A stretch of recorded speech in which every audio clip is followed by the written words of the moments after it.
where does AI take law? I think we're starting to see AI law tools that are more full stack and complete that really look like a lawyer, like an automatic lawyer that you can just talk to, as opposed to a tool for lawyers. And then the other thing that I'm curious about is, there's this dynamic today about how much value will the application companies be able to capture as the large language models themselves get better and better and better and better. And so you've been able to build case text in a moment where there's a lot of value to add on top, and the rate of improvement of the underlying models has been fast, but not so fast that they could do everything on their own. And so I think that's a big question in the industry now: is how scared should the application companies be of the underlying models, and on what time scale? Those are great questions. I'd say so. Let's talk about law first. I would say here's where we are today. I think you're right that like a lot of applications, the way co-counsel works, for example, is you just talk to it like it's a colleague, and it does these Hmm. like very core legal tasks, research, read documents, etc. And you're seeing this kind of category of AI assistants, AI associates, whatever you want to call it in the legal space, kind of pop up. Yep. And I think they're really fantastic tools. And it does start to feel more and more as you use it more and more like you're like a person you're working with. I mean, you literally communicate with it. Like my partners would barely talk to me in person. They'd email me a request. And then like 7 hours later, I completed the Right. job, or maybe 2 days later or whatever, I'd email them back. And now it's like every associate at the law firm, as well as all the partners, now have their own associate they can basically do the same thing with. Like, hey, I need you to research this thing for me. And instead of taking 5 hours, in 3 minutes or 1 minute, it's come back and be like, I've read all the documents, I've done all the research, here's the answer, here's the memo, Wow. right? That's where we are today. Amazing. And but here's where I think we're going. I think that the one thing I think a lot about is like what's not in the training data. Because that's the area where I think the Hmm. models will probably underperform forever. Hmm. And you're going to always want to have attorneys. And to put a word on it, I think what's not in the training data is the like lived experience that you have as an attorney. And that experience is oftentimes not things that are ever going to be on the web, ever be published in a Mm. book. Mm. Here's an example: negotiating a merger and acquisition agreement, M&A agreement, like the one that led to our acquisition. That whole time I was going through the acquisition, I was talking to co-counsel and asking it questions about what it would do in certain Sure. circumstances. Of course, got to Hmm. talk for my own product. And I was also talking to my very experienced M&A counselor or attorney who had done this for over 2 decades. Did like the Instagram, like all these like major acquisitions that I've heard of, and many that I haven't that are still very consequential. And the quality of advice that my M&A team at Orc was able to give me was many levels better than when I was able to get out of ChatGPT or out of co-counsel. The reason is like ChatGPT's never been in a situation behind closed doors. These are all Right. private deals, right? Where somebody proposes this and then they're actually only doing it to bluff and they really want you to like kind of Right. give on that. And like, Yep. it's just, books can be written about it, but then there's this kind of book smart versus street smart sort of like dynamic that plays out where it tells you the book answer and my lawyer's telling me the real answer. I think about that all the time in the context of our business at USV. So we've been around, 20 years, but my partners have been doing this for 30, 40 years and have decades of experience. And so oftentimes in a nuanced situation, oftentimes around a deal or some other transaction or some moment, I turn to them for their take on the right way to approach a situation or how to think about a Yeah. Yeah. situation. And I that's invaluable. It's similar type of like decades of wisdom, lived experience. I've been thinking about like where, is it possible to capture that somehow? And a few of the sources where some of that lives in data, like for us, is our history of email. We've got 20 years of email history, and we actually talk Totally. about quite a lot Totally. over email. The other thing is, we've started to do transcripts of some of our meetings, AI-based transcripts of our meetings. We don't keep the recordings, but we, turn them into notes and keep the notes. And been thinking about how, to your point about sort of behind closed doors, where do these things get discussed? It's not that they don't get discussed. It's that that doesn't usually turn into data that can be used to then train a model. I do think that may be changing over time. Even the emails, so the law firms have something similar. They actually record a lot of information. So you're like have this kind of hopeful, like maybe I can like ingest these huge databases of emails but I believe right now that there's so much happens like, as a kind of a glib example here, but like imagine you ingest all of Fred Wilson's blog posts. He posts like Sure. every day. You get a Yeah. lot. You get actually pretty good AI. The Fred Wilson bot, but there is so much it's not going to be there, and you know that by working with him, right? Oh, for Even sure. probably the And look he has on his face when he's like he sees a deal where he knows it's going to go the wrong way, even though you're kind of optimistic about it. Like it's not in the data. It's yeah, just not going to be. You can't. Not everything is recorded in written form. Is recorded at all.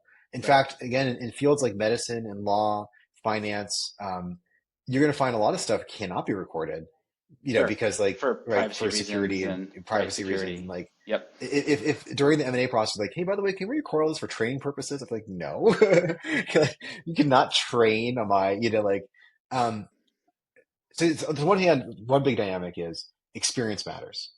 On the other hand, a lot of the stuff that is not leverage experience. For example, read these a million documents and find the four that have evidence in them. AI is better, right? Right. Faster, more Right. accurate.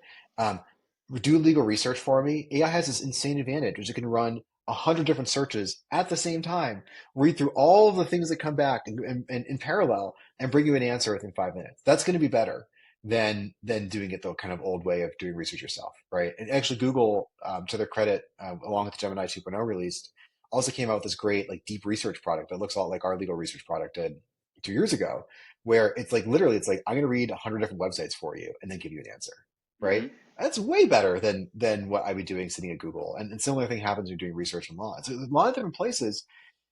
And to kind of bring this home, I guess, like law firms, large law firms, right now they compete for the business of customers like like USB and like Casetext and companies, individuals, and they really kind of bring two things. They say, well, we have all these people here, so if we ever have a problem that requires us putting in a lot of people on it, don't go to a small law firm, go to a big law firm where you can put Right. like 30 or 40 people on it. That just won't matter anymore. Right. Just won't. The other thing they have is they're like, well, we've done 400 cases like this over the last 2 years. Right. And they're always going to have that over, say hiring your own internal inside lawyer. Okay, an employment matter comes up. Has that internal lawyer dealt with forgery employment lawsuits? No, the employment specialists at a firm like Fisher Phillips or Ogletree or whatever have done that, right? So I think that what ultimately is going to matter more in law because of this technology is experience and not brute kind of force Right. and Yep. so I think you're going to see this like reshaping where you're going to have these AIs that are going to do the bottom level of work really, really well. Right. And so, like, then the question becomes, like, what's this next generation of lawyers going to do? I think actually a pretty positive outlook for them. I think they're going to be like apprentices again, which is what lawyers were in the early like 1900s. They weren't just like billing I see. units, Right. because the firm is going to be like, we're gonna train the next generation of people who have the experience necessary to give us our competitive edge, which is our experience. They're going to be in the deal rooms. They're going to be in the trial rooms, right? They're going to be and they're going to maybe just be watching for the first 3 or 4 years, Right. for pretty much, right? And so I think That's they're going to see the brilliant. shifting dynamic back to apprenticeship, basically, because given by this technology. Right. Away from grunt work and towards apprenticeship. Yeah, Because that's sort of how you pass down some of this subtle experiential perspective, basically. exactly, exactly, exactly. And so let's talk about like rappers. Um, my general feeling about this is if you have an idea for a product that solves a real problem and you really start engineering a solution to that problem, you'll find out immediately that ChatGPT just gets you 70% of the way there, actually. And so for clients who are okay with 70%, you got a problem because then the wrapper is going to beat you. Or it's like a thin wrapper or even ChatGPT will beat you. But actually, for most customers, 70% is not enough. In fact, 70% is roughly equivalent to 0%. Oh, you did research and you're getting the answer right 70% of the time. I can't use that like in my life. Like, how can I possibly rely on this thing I'd fire an employee that gets things 70% right? It's honestly more time to check their work than it is to, you know, to, to just do it myself, at that point. So getting it right or getting it integrated into the systems, right? The medical systems, the finance systems, or the email, or having that kind of right user interface for the thing you're trying to solve. Or, I mean, I'll tell you, the problems that we deal with are so mundane sounding, but like OCRing legal text is super, super, super hard. There are these times where lawyers will put 4 pages on a page to save paper. It's a very common thing. And OCR will read it across, right? But actually, it's like kind of four different like separate columns, stuff like that. Like it's like a million small things like that going from 70% to 90%, from 90% to 99% to 99%, 99%, each of those unlocks new value for your users. And so, but I think by the time you look back at the extreme amount of technology and wisdom and prompting and testing and whatever else you've built around what seems on the surface, maybe like a wrapper, you build a real product. And the difference, I think, speaks, until very recently, ChatGPT was only $20 a month. Any lawyer could have bought that. They're paying $500 a month for us, right? And there's a reason, you know. And now, of course, it's a $200 a month, plan. So they're getting closer. But I would argue that for all its extreme improvements you're seeing in the kind of O1 Pro model that you get with your $200 a month subscription, doesn't scratch the surface for lawyers of what you need to do to actually get the job done. And frankly, I think OpenAI has been pretty smart about having both a consumer tool, which I use all the time, every day, and also letting people like us and many millions of others use the API to build niche specific, use case specific, whatever it is, kind of tools. So I do some light investing myself. Not for a minute think about like, oh, this is a wrapper, unless it's literally just chat with AI and it's literally just exactly ChatGPT. I'm unconcerned for a while that these general models, general applications of them are going to actually solve real problems in real workplaces, for example. So, That's cool. I like that view. I mean, I think a lot of the venture industry and the startup industry is aligned behind that view.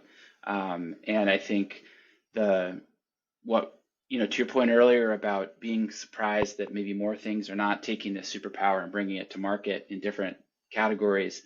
I think we're going to see that change a lot in the yeah, next, I hope so. 12 to 18 months, because I think a lot of companies are starting or have been getting started over the last 2 years that are doing that, and there's a lot of money behind them. So um, I hope that becomes the case, honestly, because from a market structure perspective, we want to see a world where there are lots of startups flourishing, solving different problems, not a world where everything consolidates down to the big model companies. But to be honest, it is something it's at least something we think about and talk about. Of course, you have to, and it's this hard dynamic because I get the sense sometimes that you see people not starting companies because they're afraid. They're afraid that the Right? big model Sure. providers will just crush them, and they're also afraid that like, oh well, this other guy or gal has had all this funding and 2 years head start, so why even bother entering the fray? And as you know, like there are a lot of companies that are founded as the fifth and sixth and seventh entrant Totally. that are now the best.